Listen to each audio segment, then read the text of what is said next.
All that stuff that's in the middle is just fucking your life up for the most part. Obviously, it's a generalization. Plenty of good stuff in the middle.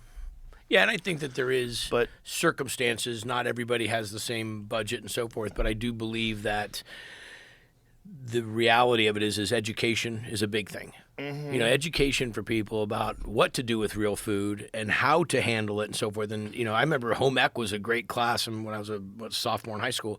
Home ec, I took home ec. It was, you know, almost all girls. But I was in it because I wanted to, you know, see what I didn't want to sew, but I did want to learn, you know, how to make a blackberry pie. And I just think those simple fundamentals should still be something that are taught in schools, like just how to make a roasted chicken. Like give them 6 months of roasting chicken. You know, how do you cook a potato? You know, just the basics. Because there's a lot of people that, you know, my son included, my son Ryder.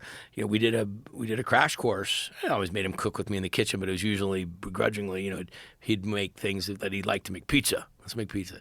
You know, tacos, but even that little thing like how to sear a steak, you know, what's done, what's not done, what's overseas, what's done, you know, those things. We're missing that, you know. So you said go to AI food. I mean, scary shit.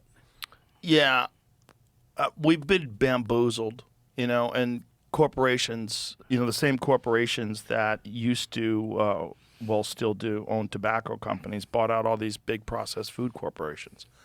And then they start, I mean, this is something that RFK Jr.'s talked in depth about. And then they started using the same tactics to get people hooked on these processed foods. And these processed foods are essentially designed to make them incredibly addictive. And they're cheap, and people just consume them en masse, and it becomes a large percentage of the calories you take in. It's going to take a long time for people to adjust and switch away from that because it's easy to destroy something. It's very hard to rebuild, and they've kind of destroyed our health.